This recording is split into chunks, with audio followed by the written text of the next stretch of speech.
Pregame.com.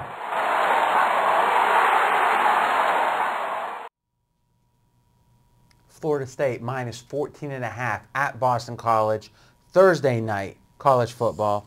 All right, Marco, let's get into the Thursday thing to start with, because every week I think it's important that we do the mechanics of figuring out what the scheduling situation here is, because the Thursday games are so unusual. This is a rare situation where both teams actually played last Saturday.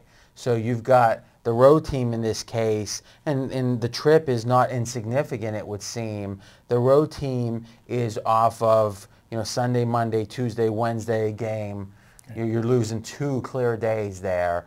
How do you handicap that Thursday advantage differently when a team is off of a short week as opposed to, and there's really 2 other situations. One is they played the last Thursday, which seems to happen a decent amount these days, or they had a full bye. Well, the situation is when it's a conference game, it's definitely still a disadvantage, but it's not as much of a disadvantage as if they were playing a team that they weren't familiar with. So they've played this team every year in conference play, so that helps somewhat. But a team like Florida State, you look at who their last opponent was. They had an easy game in which they won 34-0, so they were able, take some people out in the fourth quarter, get a little bit of rest. The prep time is still there. There's no question about that. They don't. Yeah, I don't think what we're talking about here is physical fatigue, right? I don't think the players are like, I'm tired. I think it's a matter of prep time. Is the coaching is an important element here. No, that's why there's a week of time. And routine. Oh, absolutely. Is day 1, day 2, day 3. We all know that when our routine is changed, even by 20 or 30%, it's drastic most of the time.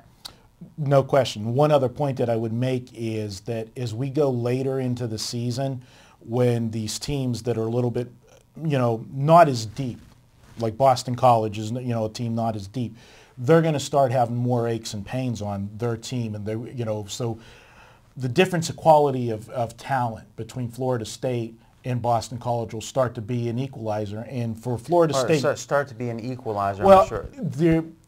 Let me word it the way I have, getting it out wrong. For the disadvantage that they have on the short prep time. Producer Dustin, we could actually put subtitles, but like Marco really means.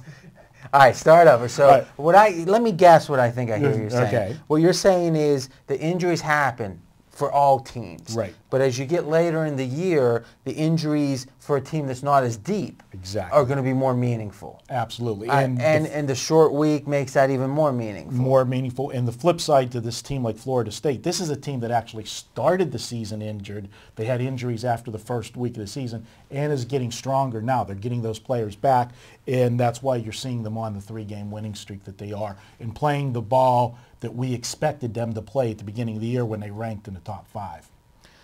Okay.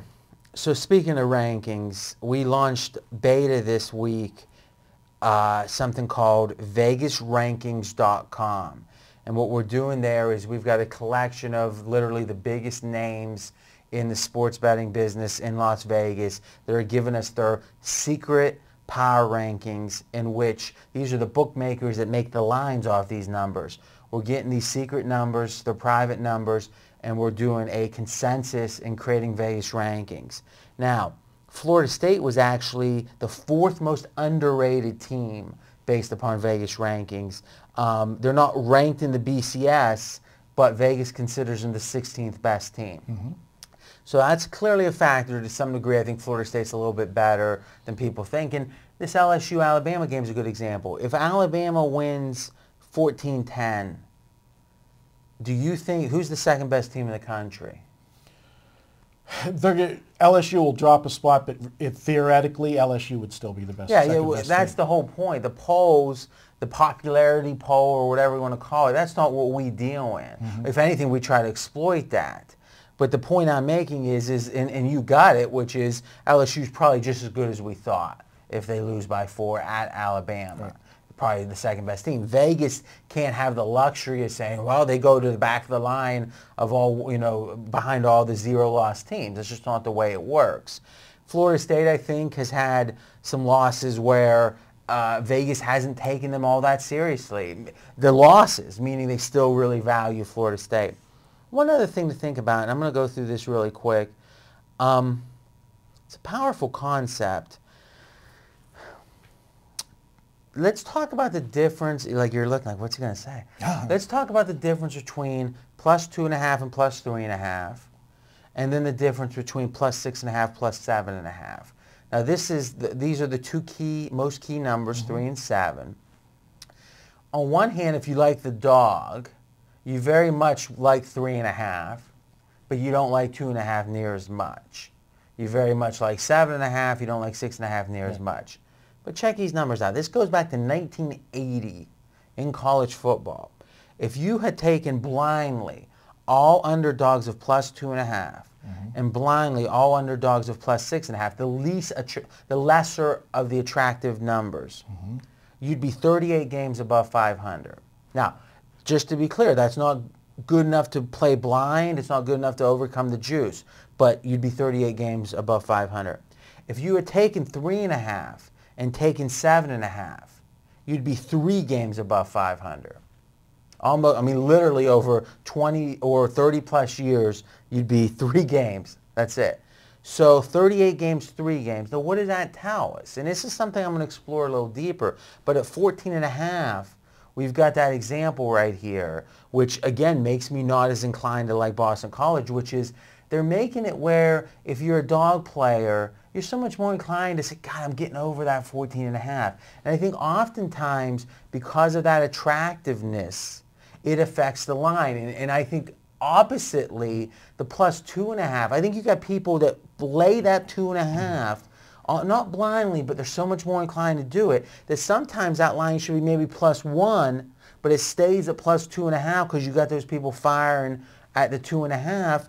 And I think that is why you're 38 games above 500 is one of the reasons, because over 30-some years, there's not going to be any, flukiness to it.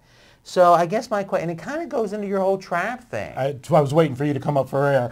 I was going to jump in. It's exactly, you're right in the meat house of the trap game, is that there's certain numbers that will pique my curiosity to look at the game a little bit differently. Now, what I do as a caveat to what you're saying, that is just blindly taking those numbers at what they are. I would then look at those two games, and in my head, I try to think as the public perception is. And is the public perception more for the favorite right now on current form or the dog? And if the public perception in my mind is on the favorite and they have that 2.5, that's when I smell the trap, because the public should naturally work their way to the favorite, and they're giving you a number that's making it that much easier to get there. And to me, that's the whole anatomy of a trap game. Yeah, so on the trap side, they're making it attractive to like 2.5, and as you say, is if there's no reason that line shouldn't be 3, that it seems like they're begging for that favorite money.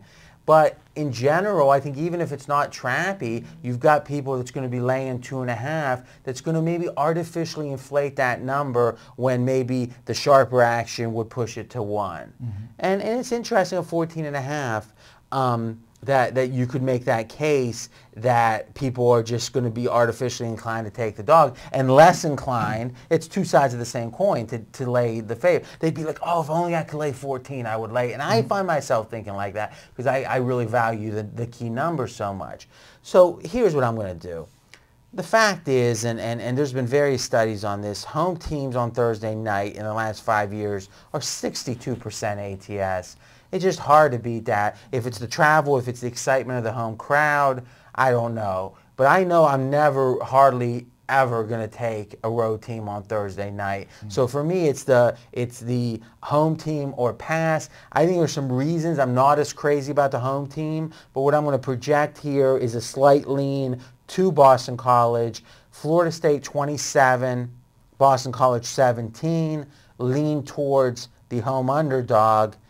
And remember, guys, on Thursdays, we always have our hottest handicapper at pregame.com will give his best bet for Thursday for only $1. We only do this once a week. It's kind of a customer appreciation thing. You can check that out at pregame.com and click Buy Picks, and for $1 you can get that. Any closing thoughts? Just throw out one stat for over-under players. Boston College, 8 games this year, 7 of 8 have gone under the total. This is a team that tries to shorten the game with the run, and that's what they're going to need to do in this game to try to stay in it. All right, guys. What we do is we take every video that we do during a week of football and put it up at pregamevideos.com in the forums, and then we have an ongoing conversation. All of the participants will answer any and all questions, so you can take this conversation and take it to pregamevideos.com and continue it. See you there.